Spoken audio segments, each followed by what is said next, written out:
blip appeared, far too close to be the same object headed for Aquarius Station. "It's landing here!" "But they haven't signaled us." Apvane scrambled at his console controls.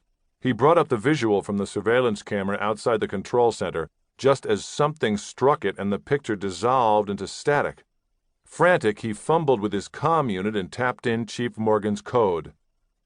"Chief," he said when his call was answered, "I think we've got trouble. Looks like there's a starship in orbit. A shuttle is headed toward Aquarius and someone just landed here." His jaw clenched as he listened to Morgan's reply. "I'm not playing some kind of practical joke," he snapped. "They just came in out of nowhere. No signals, no nothing. Someone is here. They might be pirates."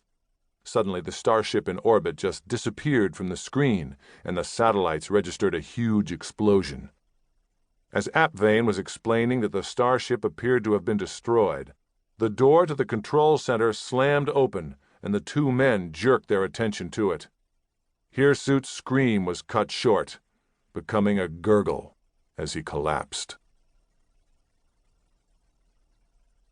Cameron stared disconsolately into the small fire.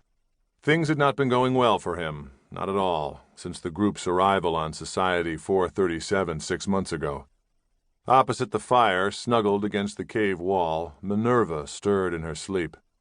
Her blonde hair, once so beautiful, was matted and dirty, as shaggy as the men's. She stank, too.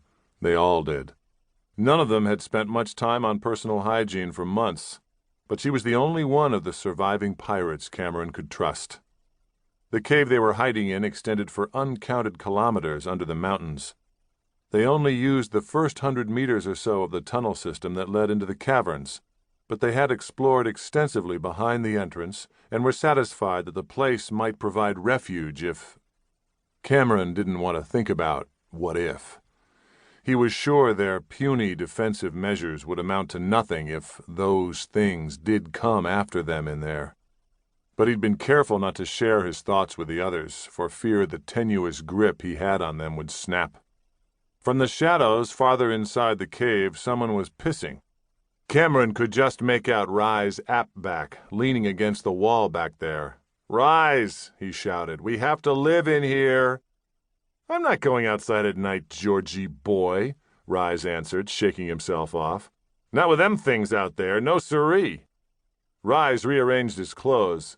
"Thanks to you, Georgie boy," he added sourly.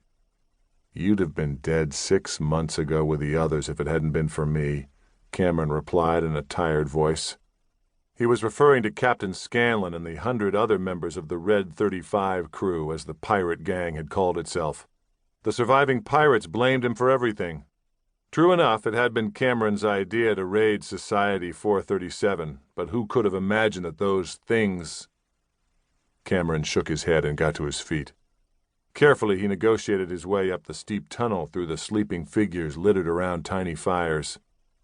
At the cave entrance, 2 men armed with the group's last functional plasma weapons, ancient relics even when Cameron was born, kept fitful watch. They crouched behind a barricade of small boulders, scanning the rock-strewn slope below. "Lowboy, I'm going outside," Cameron whispered to one of the watching men. Lowboy stared at Cameron's back as he clambered over the chest-high barricade of rocks that blocked the cave's entrance. Too high and steep, they hoped, for one of those things to get over, but just negotiable enough for a man. Lowboy wanted very much to burn a hole through Cameron. Sure, he was the leader, but only by default. No. They had to conserve the energy packs, and besides, those things might sense the energy release and come to investigate. Lowboy sincerely hated Cameron, if that was his real name. Nobody in the Red 35 crew ever went by his real name. He'd showed up at their headquarters a year ago, breathing hatred and vowing damnation upon the entire Confederation of Worlds, saying he wanted to join their band, offer them his services. Educated fop, that's what he was, Lowboy reflected, not real pirate material. But Scanlon had accepted him into the crew. Now look what that's got us, Lowboy thought bitterly. Outside, Cameron stood bathed in the moonlight as he urinated down the slope. They were nearly 1,000 meters above the swamp, and the mountains rose another 1,000 meters behind them. Those things didn't... To keep listening to this audiobook, I've left you a link in the description so you can do it, at no cost thanks to Audible's 30-day free trial.